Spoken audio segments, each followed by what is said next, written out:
राम राम दोस्तों, नमस्कार, हर हर महादेव। दोस्तों, स्मॉल कैप में आईटी सेक्टर की एक ऐसी कंपनी जिसका शेयर का प्राइस अपने हाई से 70% तक नीचे आ गया। इसमें लोग काफी पैनिक हुए, काफी ज्यादा मैसेज भी मुझे आए कि सर ऐसी कंपनियों में क्या करना चाहिए। तो इस कंपनी में गिरावट क्यों आई इतनी तगड़ी, इसके बारे में और इसकी फ्यूचर ग्रोथ क्या है, ये चीजें मैं आपको अपडेट कर दूंगा। लेकिन बेसिक चीजें आप जिस भी साइट पे अपना स्टॉक रिसर्च करते हो, आप बेसिक चीजें वहां पे देख लीजिएगा। बेसिक चीजें मतलब P, ROE, ROC, cash flow, market cap, ये सारी चीजें आप जाके साइट पे देख लीजिएगा।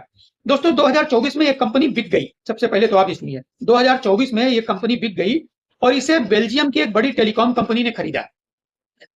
इससे कंपनी को तो फायदा हो गया, लेकिन आम शेयर होल्डर को काफी ज्यादा नुकसान हो गया, क्योंकि जिन्होंने टॉप पे बाइंग की होगी वो तो अच्छा खासा नुकसान में होंगे। और जो लोग इस वीडियो को सुन रहे होंगे, जो मुझे काफी लंबे टाइम से फॉलो कर रहे होंगे, वो लोग भी इस कंपनी के अंदर करीब 35 से 40% के नुकसान में होंगे।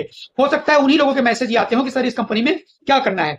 कंपनी को तो इंडिविजुअली काफी अच्छा फायदा हुआ, क्योंकि कंपनी यूरोप की एक बड़ी टेलीकॉम कंपनी के साथ जुड़ गई। तो फॉरेन मार्केट में, बाहर के मार्केट में इसके लिए काफी अच्छा रास्ता खुल गया। ये कंपनी एक बड़े ही ऑर्गेनाइजेशन का हिस्सा बन गई। पहले कंपनी एसएमएस बिजनेस में काम करती थी, जो कि बहुत ही लो मार्जिन बिजनेस था। एसएमएस का बिजनेस बहुत ही लो मार्जिन बिजनेस था। लेकिन जब नए मैनेजमेंट के हाथ में गई, नए मालिक के हाथ में गई, तो उन्होंने अपना फोकस हाई मार्जिन बिजनेस की तरफ शिफ्ट कर दिया। जब हाई मार्जिन बिजनेस की तरफ शिफ्ट कर दिया, तब उसमें जो है मार्केट में एक पैनिक आता है कि भाई आप पुराने बिजनेस को छोड़ के या पुराने बिजनेस पे फोकस कम करके आप नए बिजनेस के ऊपर शिफ्ट हो रहे हो। मैनेजमेंट का कहना यह है कि सबसे पहले हमको अपनी मार्जिन की क्वालिटी सुधारनी है, उसके बाद हम ग्रोथ पे काम करेंगे। तो जब आप पुराने बिजनेस पे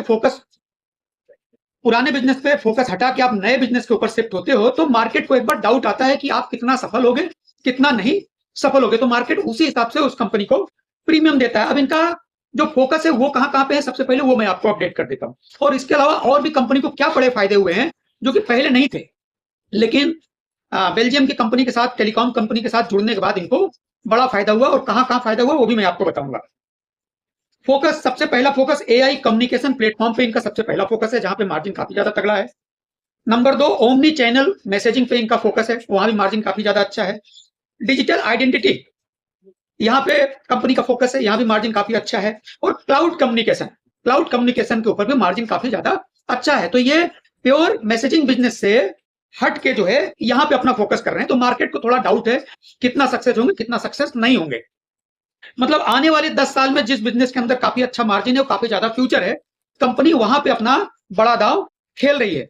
अब सवाल यह है कि अगर सब कुछ कंपनी का इतना अच्छा है, तो 70% की गिरावट क्यों आई? 70% की गिरावट इसलिए आई दोस्तों, क्योंकि कुछ साल पहले कंपनी की जो ग्रोथ थी वो 30 से 40% की स्पीड से चल रही थी। लेकिन जब ग्रोथ एकाएक अगले 2 से 3 क्वार्टर में एकाएक डाउन हुई, तो मार्केट में इनके शेयर की काफी अच्छा खासा पिटाई हो गई। एक समय इसका शेयर 1900, साढ़े 1900 रुपए के आसपास चल रहा था। आज 550, 600 रुपए के बीच में चल रहा है। दूसरा कारण बिजनेस ट्रांसफॉर्मेशन। इसके बारे में तो मैंने आपको शुद्ध देसी भाषा में बता दिया कि वहां से शिफ्ट होकर जब ये नए बिजनेस में जा रहे हैं तो पिटाई तो होगी। पिटाई इसलिए होगी क्योंकि मार्केट को शुरू में डाउट होता है, लेकिन ये सिर्फ शॉर्ट टर्म के लिए सारे दबाव हैं। लॉन्ग टर्म में अगर ये चीजें सफल हुई तो कंपनी के बिजनेस का पूरा स्ट्रक्चर चेंज हो जाएगा। तीसरा कारण 2021-22 में राउट मोबाइल कंपनी का नाम है। राउट मोबाइल का जब प्राइस 1900 के आसपास चल रहा था, तो इसका पीछे से ग्रोथ, कंपनी के अंदर ग्रोथ काफी ज्यादा हाई था, इसलिए वैल्यूएशन भी काफी ज्यादा इसका हाई था। प्रीमियम बहुत ज्यादा मार्केट इसको दे रहा था। लेकिन जैसे ही स्लो हुआ, पिटना चालू हो गया। ये सभी कंपनियों का हाल है। जहां पे ग्रोथ की उम्मीद बहुत ज्यादा होती है, वहां पे प्रीमियम बहुत हाई मिलता है। जैसे कि आज के टाइम पे आप एफएसएल को देखोगे, आईटी सेक्टर में, सेमीकंडक्टर में आप सीजी पावर को देखोगे। आज के 8 साल बाद जो एफएसएल तो ठीक है, लेकिन सीजी पावर के का प्राइस, शेयर का प्राइस जो आज से 6-7 साल बाद होना चाहिए, वो आज ही से उसको कवर करके चल रही है। तो ऐसी कंपनियां अगर उम्मीद से नीचे जाती हैं तो उनके शेयर की पिटाई बहुत तेजी से होती है। कंपनी को जो अगला जो सबसे बड़ा फायदा है वो यूरोप, अमेरिका, लैटिन अमेरिका और अफ्रीका के अंदर बहुत तेजी से एक्सपेंशन कर रही है।